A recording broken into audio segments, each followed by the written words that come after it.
आम आदमी पार्टीनं महाराष्ट्रातील विधानसभा निवडणूक न लढवण्याचा निर्णय घेतलाय. आपनं राज्यात महाविकास आघाडीला पाठिंबा दिलाय. त्यानुसार आम आदमी पार्टीचे कोल्हापूर जिल्ह्यातील पदाधिकारी आणि कार्यकर्ते महाविकास आघाडीच्या उमेदवारांच्या पाठीशी राहतील, असं प्रदेश संघटन सचिव संदीप देसाई यांनी स्पष्ट केलंय.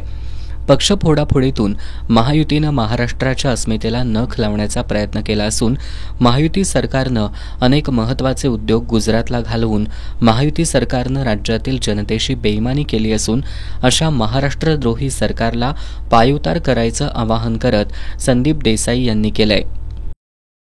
महाराष्ट्राच्या विधानसभेच्या पार्श्वभूमीवर आम आदमी पार्टीचे राष्ट्रीय अध्यक्ष दिल्लीचे माजी मुख्यमंत्री अरविंद केजरीवाल सर यांनी अतिशय धोरणात्मक निर्णय घेतला.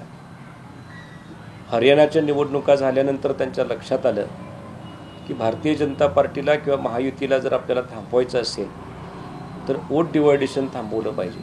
आणि ही गोष्ट लक्षात घेऊन महाराष्ट्रामध्ये विधानसभा न लढता महाविकास आघाडीचे किंवा महाविकास आघाडीने पुरस्कृत केलेले ज्या ठिकाणी उमेदवार असतील तिथं मोठ्या ताकदीनं त्यांचा प्रचार करणं, प्रसार करणं आणि हा विजयश्री खेचून आणणं, अशा पद्धतीची भूमिका महाराष्ट्रातल्या आम आदमी पार्टीच्या पदाधिकाऱ्यांनी घेतलेली आहे.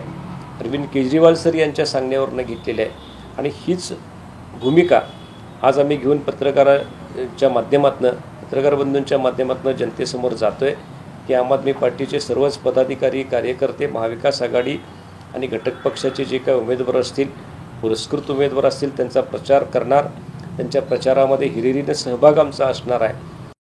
राज्यातील शेतकऱ्यांच्या आत्महत्या, शेतीमालाचे गडगडलेले दर, नैसर्गिक आपत्तीमध्ये शेतकऱ्यांना न झालेली मदत, लोकसभा निवडणुकीतील अपयशानंतर लोकप्रिय योजनांवर सुरू केलेला वारीमाप खर्च, वाढती महागाई, बेरोजगारी, बिघडलेली कायदा सुव्यवस्थेची परिस्थिती या सगळ्याचा विचार करून आम आदमी पार्टीचे जिल्ह्यातील कार्यकर्ते महाविकास आघाडीच्या उमेदवारांना विजयी करण्यासाठी कटिबद्ध असल्याचं जिल्हाध्यक्ष अरुण गळतगे यांनी सांगितलं.